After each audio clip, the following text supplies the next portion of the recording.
Hello everyone. I'm going to use a video to say hello and Merry Christmas.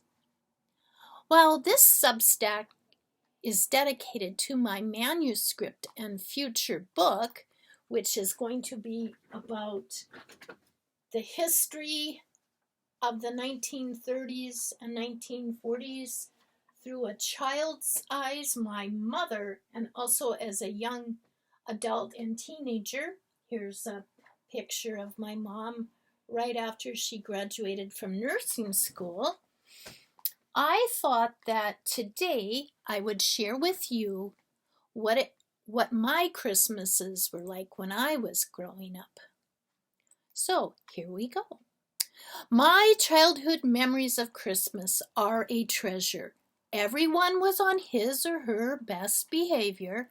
Santa Claus would not visit a dirty house, so my brother and I had to help our mom clean the house on the morning and the afternoon of the 24th.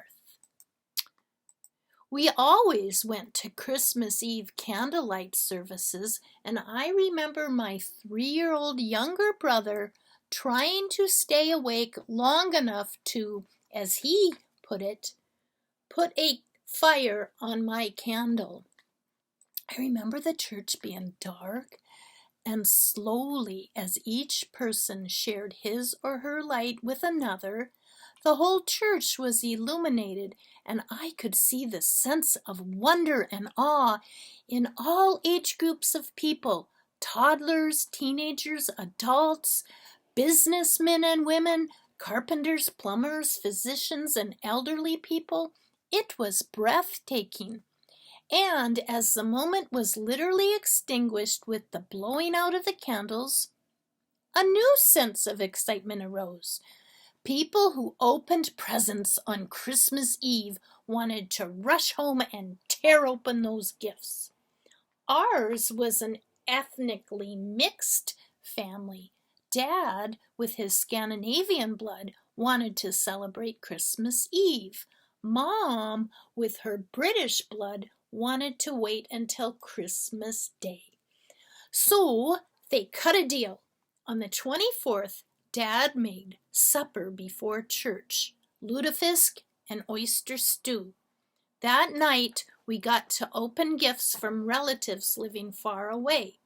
The next morning, no child was allowed out of their bedroom until Mom had checked to see if Santa Claus had visited and left some gifts. Then she would tell my father to get out of bed, and the two of them would sit in the living room as my brother and I raced out of our bedrooms, still in our pajamas, to see what Santa Claus had given us.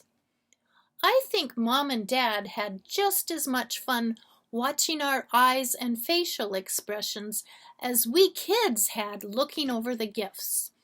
But we never let it be forgotten that it was a religious event and the celebration was in honor of Christ's birth. In addition to the lutefisk and oyster stew prepared, Mom made sure that we lit the Advent candles of joy, peace, love, hope, and lastly, but most importantly, the Christ child candle.